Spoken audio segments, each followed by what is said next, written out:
Assalamu alaikum bandiraɓe julɓe siraɓe, salamu aleykum kala biyo mbimam o mbiyam bisimilla mo to Ndar TV ɗo mbiyam bisimilla mo to yewtere moon Pinal e Gandal o mbiyama bisimilla to Ndar TV ɗo hay joni vraiment no kalirmini subaka fo émission Pinal e Gandal machallah hande noon yewteɗe kadi ne lugguiɗi mais pour qu'il yewteɗe faame kadi ko baba gorko tan mbimami ko kanko tan wawi sellinde kam air foof Baba Sirou salamu aleykum bisimilla ma to Ndar TV ɗo. Wa aleykum salam. Mi salmitima mi weltima e bismago moɗon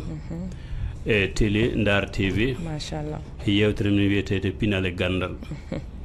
mi weltima hen hano fewi mi salmini guila e wonɓe sababu habride ayawo beeli nde ha yetti e yeeɓiyankoɓe meɗen noɓe goori e noɓe goniri yo jaam won toɓe goni. mina ya rabbi a wiyama e joni bisimilla ma to Ndar TV ɗo e jurnata haala comme déjà wona no mbirumi aɗa anda déjà télé ɗo ni e Baba Sirou e yimɓe ne kala gueɗe kewɗe mais yimɓe ne jeddodira hen kadi wayno affaire diina aɗa andi émission men premier émission men mbannoɗen ɗo won partie ji goɗɗi taƴaɗi hen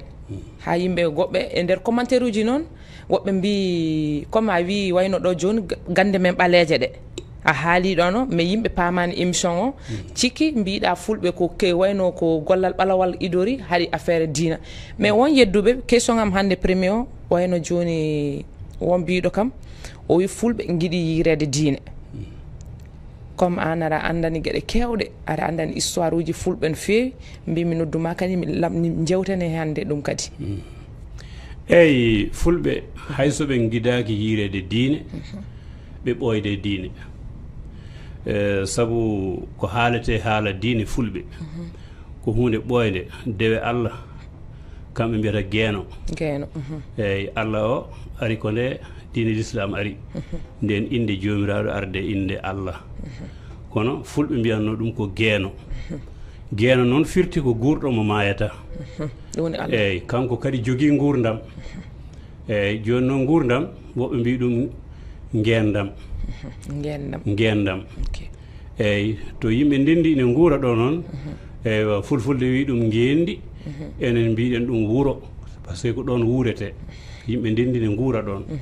eywa ko ɗum noon addi gueeno o ko on woni jomiraɗo kanko woni joom foof kanko jeeyi foof tagui foof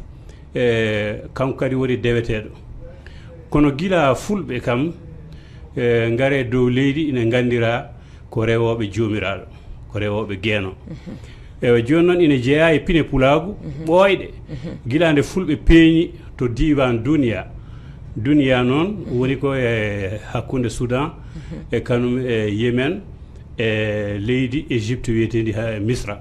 duniya ko ɗon wiyete diwan duniya mais duniya min mi sukuno wayno jonko ta wayno e français joni sa wi le monde eyyi mais min mi andano ko pays wayno hakkude nokkuji goɗɗi ne wiye nokkude woodi biyeteɗo